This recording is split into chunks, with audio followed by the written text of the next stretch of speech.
Hello, everyone, and welcome to another episode of On Location in Edmonton. As always, I am Gabby. Behind the camera, we have Harvey. At some point, he will be in front of the camera. Don't worry, you'll get to see his anonymous face, I guess, at one point. But enough about us. Today, I am very excited to be joined by Wilson and Will of Boa Hare and Van Lock. How are you guys? Good. Yeah, awesome, sweet, excellent. I was super excited to have you both on because there's a ton of lore and questions that I have for you. So it's gonna throw you off a little bit. But first and foremost, love the new place. I know that officially, as of right now, it is not open, but we're getting exclusives, but open soon. But I wanted to guess why Boa and Hare, and I had two theories. So hear me out. Theory number one, I'm gonna go with Chinese zodiac. One of you is a snake, and the other is a rabbit. And that's why Boa and Hare. And then theory number two, boas are nocturnal, and hares are non-nocturnal. So which of the two, and am I even remotely correct on guessing the name of the place? I mean, it's technically both. Oh, Both. okay. Yeah. So Okay. I'm the rabbit. Oh, Snake. I'm the year of the snake. oh my gosh. Well, congratulations. Our year this year. Good job on opening it on. Otherwise, you would have had to wait 12 years. Oh, Um, God. That's way too long. yeah, no, but both of you, I do have to say, many of the folks that we have talked to, many of our friends in the community have always told me, like, you have to go talk to the Wills and Van Lock. I finally have you both here because so many people, especially in the Chinatown community, speak of you both in very high regard. I know that yes, humility, humbleness, but one of the biggest things that they kind of shared with me is how passionate you both are about making not only like businesses happen, but also businesses happen in Chinatown. Can you both kind of share with us, like, I guess I don't want to say why Chinatown, but the question remains, why the passion to have the businesses kind of be centered and focused in Chinatown? I guess I can start. So we really wanted to help revitalize Chinatown. I mean, both of us, we grew up here in Chinatown. We took Kung Fu here. We'll touch on that different later. times.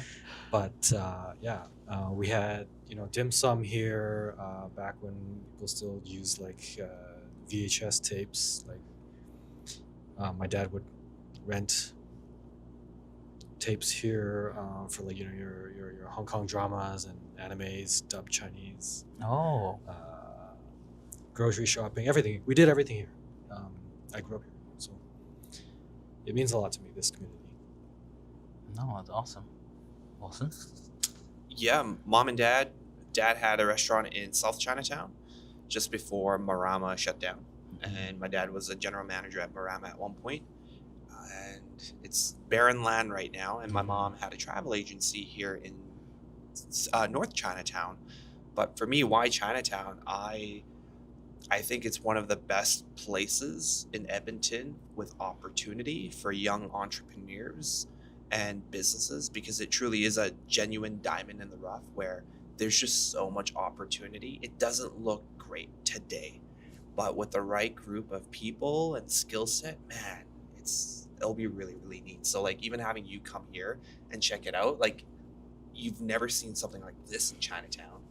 But yet ironically, you go to Vancouver, there's like Lao Wai, which is like the speakeasy or Kiefer bar, but they have their own levels of East Hastings, and LA has Skid Row, and Chicago has a beautiful Chinatown. So when I look at it from like just an Alberta or Edmonton's perspective, it's like ours isn't that bad.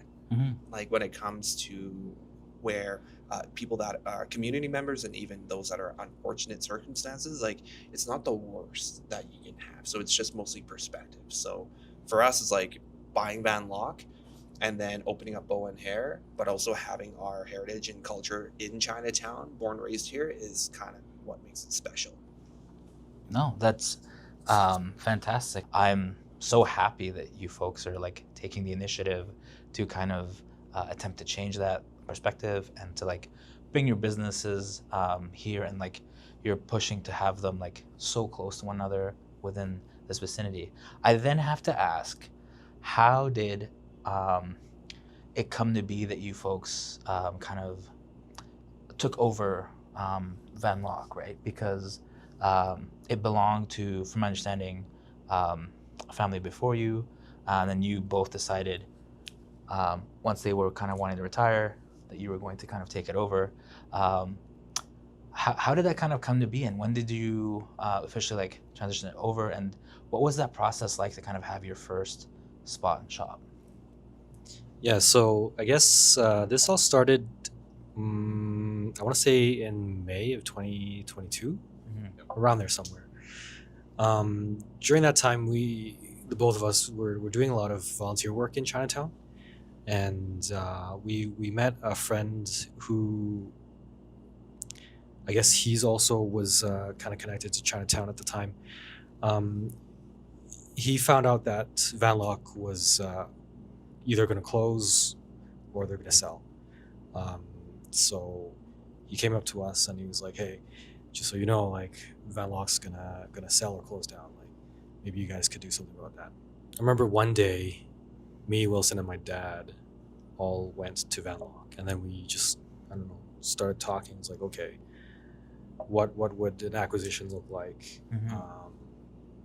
So yeah, we talked, and yeah, it looked good. Of course, before it was a cash business, so there were not really any numbers. So we kind of took a leap of faith that way. Okay. But you know, we would come by on the weekends and we'd see like quite a bit of business, and so that calmed our nerves about you know, no data. Yeah, no, of course. It must have been quite a leap to be like, so what are sales like? And they're like, And you're like, okay, cool, yeah, great. Basically, yeah. I literally sat in the corner and had a notebook, and I just checked marked how many people came in and then how many subs they bought. Oh my gosh. So we did that every weekend for like 4 weeks, for like a full month. So I just sat there and I'm like, and chill, hang out, and then more people come in. And that was it. Oh my So I had to gosh. do it super old school style, where you Wow. just sit and you do recon. But that doesn't, and that's the beautiful thing about it. It's like, that's how you used to do it. I think people think that technology will give you inspiration. It's like, no, man, you just have to like actually do the work, whether it's grinding it out, sitting in the corner and marking people down, or actually doing like your data analysis and your cost benefit and your P&L and stuff like that. That's cool. Or you can just show up to the shop and actually see how many people are buying stuff. So I remember that. That's pretty funny. Oh my gosh, yeah, that's interesting to Forgot about that. that would be so tough to kind of, yeah, and it must have been quite the, like, did it feel like the leap of faith to, of course, like jump in? And I also wanted to ask, like, background wise, were you folks kind of involved in like restaurant business and like kind of the service industry? Was it an easy thing to kind of, I don't want to say easy because nothing ever is easy, like to transition into like the ownership of the place? I remember waking up one day, I turned 30, and I was like, Will, there has to be a bigger purpose to life. Like, actually, I was like, dude, that's amazing. I'm like, there has to be something different. So Will and I ended up trying something very unique and different. Ironically, we wanted to actually open up a coffee shop first. Oh, wow. So we didn't do the coffee shop. We ended up buying a building instead, like a 20,000 square foot building. And we're like, YOLO! Yeah. And then through the building, we ended up finding the acquisition of Van Lock eventually. So we learned how to do commercial real estate first, and then we did Van Lock. And then now after like, it's 2025, after 5 years, now we can finally open our coffee shop. Oh my gosh. So it was we definitely did it the wrong way. 100%. So, but the beautiful thing that you did share with us is like, why the leap of faith? I think when you're in an Asian demographic, everyone has a level of financial trauma. So, you know, mom, dad, immigrants, hoarder mentality, scarcity mindset, and it's like you tell your kids to be a doctor, lawyer, pharmacist, accountant, a practitioner of some sort, and then you just continue to hoard this money. And I think when I was able to have a better mindset with money, I was like, you know what? It's just money. Mhm. Like, the building is there, the business is there. I sat there and people actually buy food. Okay, so there is some sort of like evidence that people actually want to purchase this piece of a product by me. I think we can make this happen. So my background's in direct sales. And let me tell you, if I could sell knives, I can sell coffee. If I can sell coffee, I can sell sandwiches. If I can sell sandwiches, I could do anything. So it really is just like, if I'm able to take the skills that I learned in direct sales, can I apply it to something that people want to eat? And I think that made it really practical for me and logical. And growing up, my dad had a restaurant called P&L Chinese Restaurant. Oh my gosh, yes. Oh, Philip- I Philip just and- dawned. Yeah, Philip okay. and Larry's Chinese That's Restaurant. Oh wow, yeah. Surprise. Yeah. I worked there as a kid, just pouring tea and pouring pop and like cleaning chopsticks, but I never understood the operations. But what I do know is with immigrant mentality, the only universal love language that people can share is food. So if you're from Vietnam or China or some other remote country and you come to Canada, most people start food business. And just because you can't speak English doesn't mean you can't receive money and also give them a great product, which is whatever food you want. So I never understood operations. But I knew customer service because that's what my dad did as well. He owned the restaurant. He had a great operator. And at the same time, I just clean chopsticks. But my mom is also a businesswoman where she has a travel agency. And then eventually my dad sold the business because my mom needed a tour guide. So my mom now is a travel agent and my dad's a tour guide. Oh my gosh, Yeah. that's So awesome. that's my background in terms of like direct sales and restauranteering. So just to add to some context here, we divide our roles into two categories. Oh. He's client acquisition. I'm client retention. Oh. Yeah. And never the two shall meet, or not? Like, have you guys ever tried to be like, what does this guy do? And or is it like, I'm comfortable here, you're comfortable there? It's more of like we can both do it. It's Yeah. the acknowledgement that if I'm doing retention work, I'm not doing what we agreed upon.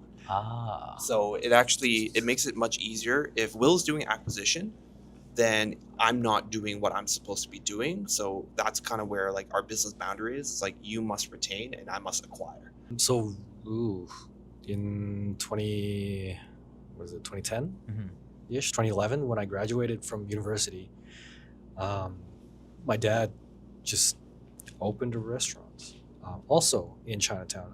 It was called Meguro Ramen. It's in this spot that's I think it's called Guilin now. Yeah. Yeah, it's a noodle house. But yeah, that's what I did like straight out of school. But being, how old was I? 24, I think. Fresh out of school, I had something to prove, And so here's my dad, just basically he gave me a restaurant. I'm like, okay, I better like do this like the best I possibly can. And we were open 7 days a week, 10 to 10. Oh my gosh. And I was there like 12 plus hours every single day. And yeah, slowly like my mental health suffered, my personal relationships suffered. Like there was one point where like my girlfriend at the time, she was like, hey, you need to spend more time with me. And I'm like, yeah, but I'm trying to build us a future. Yeah. So what do you want me to do? You want now or you want later? Like you pick, right? I'm building an empire. I'm building an empire. Yeah, that's fair. So we broke up. Yeah. And then, yeah, man, I just burnt myself out like so fast, so bad. I think it was only open for like 13, 14 months before I called it quits. Yeah, I just couldn't do it anymore. I weighed like 120 pounds at the end of it. Oh my gosh. It was crazy. So after that, I went back to my part-time job when I was in school, selling cell phones. And yeah, it was like, never going to touch food and bev ever again. That was the worst time of my life. You said as you lied to yourself. Yeah. But going into like Vanlock and here, like it is completely different because I guess you guys have already talked to Winnie. Yeah. So I always have her support when it comes to this sort of stuff. Well, anything really. And then yeah, I've got Wilson now. It's not just me anymore. So it's just completely different than what it was we were at the ramen restaurant, so it's much easier now. Yeah, no, and it sounds like with having like a good partner and good partnership, like it works very well. I'm just gonna quickly footnote touch here, folks. I know that Will mentioned Winnie. Winnie is the awesome owner of Foo's repair shop, correct? I was like blanking out there. Thank you for that. And together, the three of you actually own Boa Hare, correct? Yeah, that's right. Sweet. My research didn't fail me. Great. But before we go any further, Harvey had a question from the audience? I don't know if I missed it earlier, but I know you said that you will never touch food again. So, what changed your mind? Yeah, and how did you, convince him to be like, listen, I know the one thing you said you would never do. We're going to do it together. So at first it was like, well, it's only just a sandwich shop. Like, how hard can that possibly be? Yeah. And then we introduced coffee into there, our coffee company as well, Crew Coffee. That's CRW. Also, another bit of background information. Winnie's actually my sister, my little sister. So that's why I can say that she provided me support whenever I needed it. So I guess I should have said that too, but yeah, that's right. but yeah, I mean, it was just sandwiches. The menu is super simple. There's not really, too much headache in a sandwich shop. So yeah. Oh. That's what kind of like made it easier for me to kind of break my own promise, I guess you could say. Yeah. Yeah. How do you kind of overcome like, am I the right person for the job? The imposter syndrome, you know? Yeah, I mean, when we first took over Vanlock and we started operating it, I had that a lot. Like, I would be like, just chilling, be like, what am I doing right now?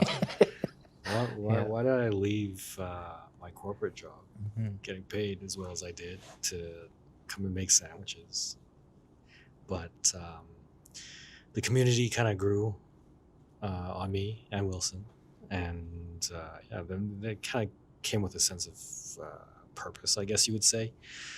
And then it was just kind of like a shift in perspective for me anyway.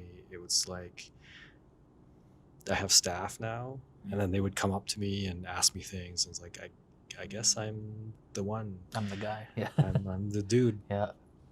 And then, after the staff, it was like community members who were coming up to me and asking me things. I'm like, oh, okay, I guess this is happening now. Like, I don't know.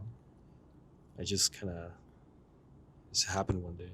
So do you still feel as kind of like, what am I doing? Like the imposter, or has it kind of like slowly phased out as the longer you've been in it? I'm happy to tell you it does go away. Oh yes, that's all I wanted to hear. No, just kidding. Yeah. But no, like it's a tough thing because I always kind of, it's one of the first things that like, okay, after you've taken steps and made things happen, many a times, I feel like what limits folks from like, you said like the optimism, right?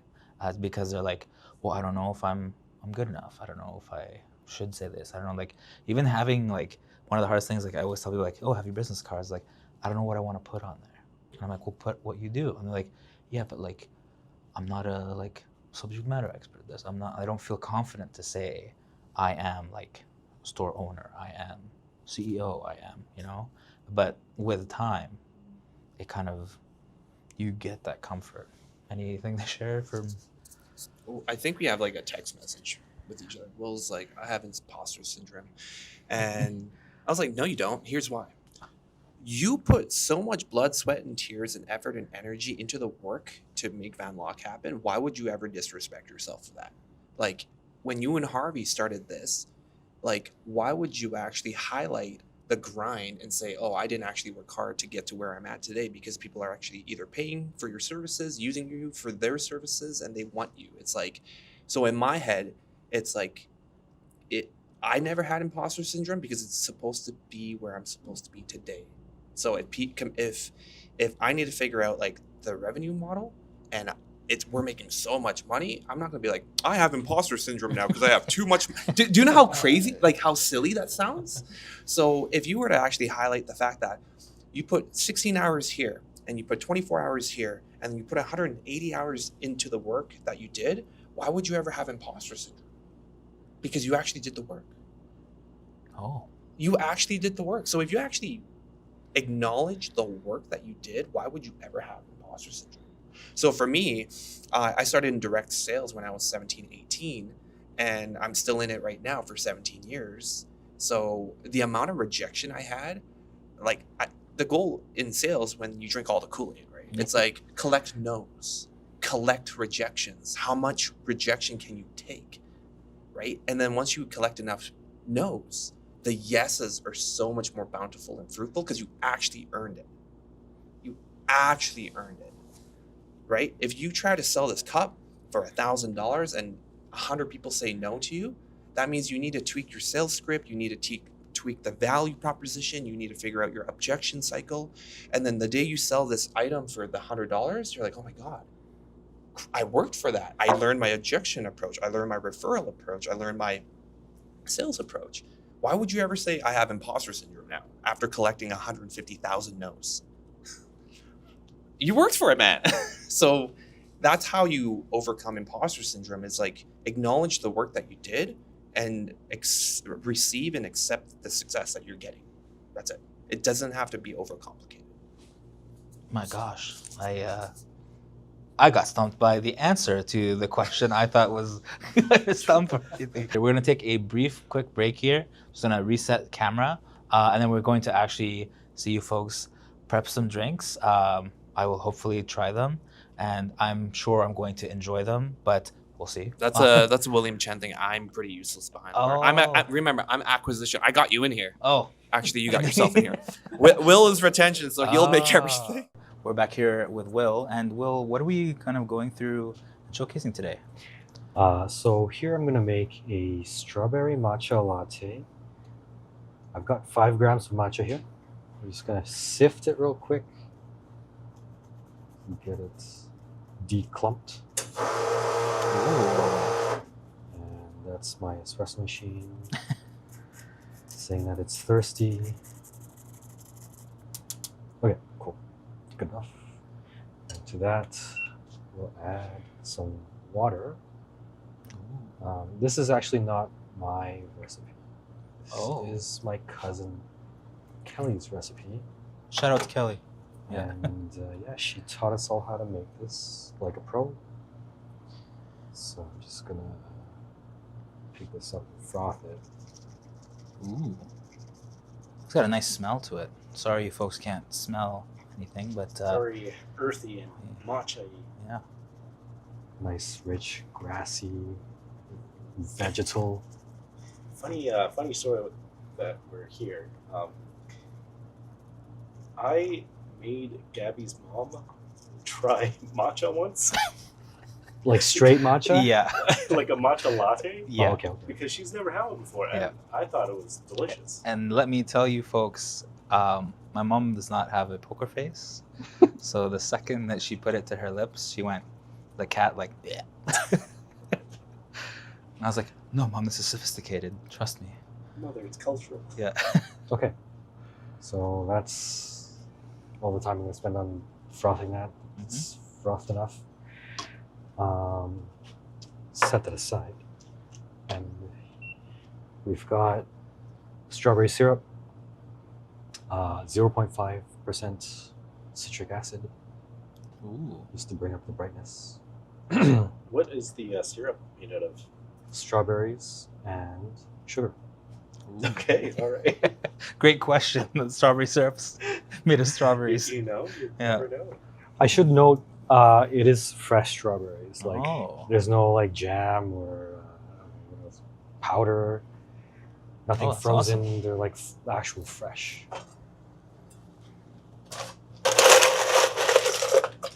Fresh strawberries and white sugar. Ooh.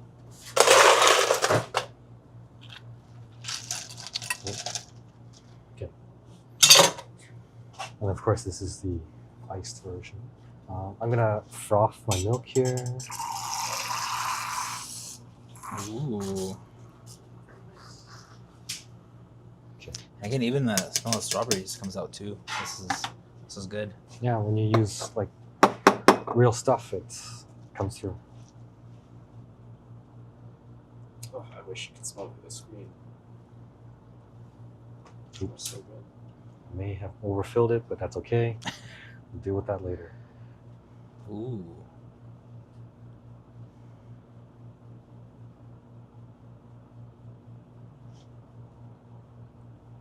Okay. It's frustrating. There it is. Ooh. We have straws somewhere. Oh, right here. Oh, and then is the goal stir it, keep it the same? How do you advise? If you're gonna put this on Instagram, do it now. If not, stir it all up. Yeah, give it a nice spin. Heck yeah. It's okay if it spills. I kind of overfilled it a bit, but that's okay. No, I will keep it all contained. I have faith. Okay, no, I don't. There's that like one ice cube that kind of malformed, and it's like Yeah. 3 ice cubes long. There. That's what that thing is sticking out. Looks great. We'll take it. I'm gonna try it out here. Oh wait, you didn't mix any of the strawberry. There's Oh like no, it's still the. Oh right. Oh my god. Yeah, there you go. got Yeah. All right. To the flow. Let's do it. Ooh, that's nice. I like the the freshness of strawberry like comes out instantly. Is Ooh. Harvey gonna taste here? No, Harvey does not. Harvey can do so after. I'm the person interviewing right now, so I get to enjoy this. This was delicious. So my favorite drink is the lavender oat latte. So it's 2 pumps of lavender, 1 and 2. And the secret to bringing out the floralness is a little bit of vanilla. So just a 1/4 pump of vanilla. Boop. There it is. Mix it up, set it. So we have a KB90, which is a very wonderful espresso machine. But other than that, pretty straightforward. 18 grams of your espresso coffee. Tamp this bad boy. And while we wait, we press this button. Beep, beep. I'm gonna get some oat milk. And it's about 8 ounces of oat milk. So we'll do that. Just set this on the side. I'm gonna go ahead and purge my wand. And right now we're gonna texture the milk. So I wanna steam it. Get a nice little vortex going. Get some air in there. Wait till it's nice and hot. There it is. You can hear it, right? Once it starts getting a little bit quiet. Purge and wipe. Perfect. So I'm not the best latte art pourer, but I've been practicing a little bit more. So I'm doing that to get rid of all the air bubbles. All right, so let's do it. I'll do it over the sink just in case I spill. But okay.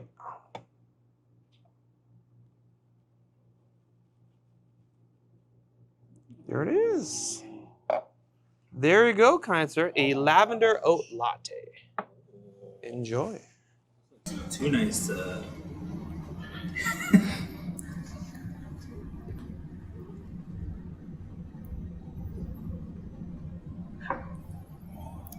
I didn't think I would love lavender as much as it's just so subtle. It's floral, right? Yeah. But you're not drinking a full flower. So I really do think like a little bit of extra vanilla. Can I have a sip? We'll share. Gabby and I will share now. Yes. Now we are blood brothers.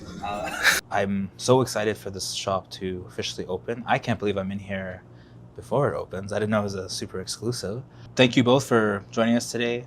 Thank you, audience, for tuning in. As always, this has been On Location. I'm Gabby. Harvey's behind the camera. And we will catch you all next time.